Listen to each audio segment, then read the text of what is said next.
Kami dari kelompok 3 PPG Prajabatan Univet Sukoharjo akan mempresentasikan tentang pembelajaran berdiferensiasi. Pengertian pembelajaran berdiferensiasi. Pembelajaran berdiferensiasi adalah usaha untuk menyesuaikan proses pembelajaran di kelas untuk memenuhi kebutuhan belajar peserta didik sebagai individu. Bisa dikatakan juga bahwa pembelajaran berdiferensiasi merupakan pembelajaran yang memberi keleluasaan dan mampu mengakomodir kebutuhan peserta didik untuk meningkatkan potensi dirinya sesuai dengan kesiapan belajar, minat, dan profil belajar peserta didik yang berbeda-beda. Prinsip-prinsip pembelajaran berdiferensiasi. Prinsip-prinsip pembelajaran berdiferensiasi adalah 1. Lingkungan belajar 2. Kurikulum yang berkualitas 3. Asesmen berkelanjutan 4. Pengajaran yang responsif 5. Kepemimpinan dan rutinitas di kelas. 4 teori pendukung yang melatar belakangi pembelajaran berdiferensiasi. 1. Teori sistem ekologi. Dalam teori sistem ekologi, perkembangan anak dipengaruhi oleh interaksi di dalam lingkungan sosial di mana anak tinggal, baik di lingkungan keluarga, teman sebaya, sekolah, dan masyarakat. Teori sistem ekologi ini merupakan pandangan sosiokultural Bronfenbrenner tentang perkembangan yang terdiri dari 5 sistem lingkungan. 2. Teori multiple intelligence, kecerdasan majemuk. Menurut Howard Gardner, inteligensi merupakan kemampuan seseorang untuk memecahkan persoalan dan menghasilkan produk dalam suatu setting yang bermacam-macam dalam situasi yang nyata. Terdapat 9 bentuk kecerdasan majemuk, yaitu 1.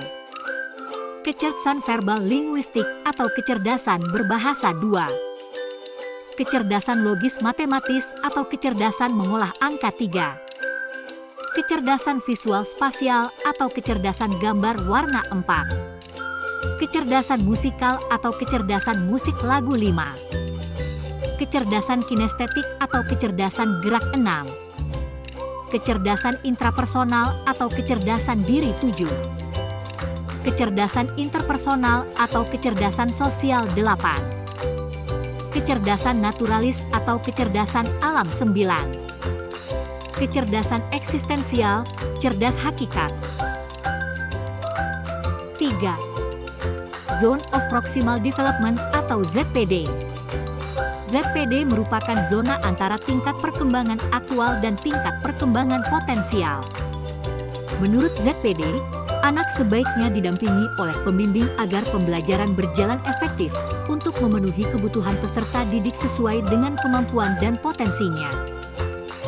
4. Teori learning meaning. Learning modalities atau modalitas dalam belajar yang kerap salah diinterpretasikan sebagai gaya belajar. Learning modalities ini biasa dikenal sebagai VAK, yaitu visual, auditory, dan kinestetik. Contoh-contoh keragaman anak di kelas. Contoh keragaman anak di kelas yaitu 1. Gaya belajar, auditory, visual, dan kinestetik. 2. Kemampuan akademik, tinggi, sedang, dan rendah. 3. Kecepatan dalam memahami pelajaran, ada siswa yang cepat memahami pelajaran, ada yang sedang, bahkan lambat. 4. Orientasi belajar, mastery, performance approach, performance avoidance. 5. Motivasi, tinggi, sedang, rendah. 6. Minat pada pelajaran tertentu, misal matematika, bahasa, sains. 7.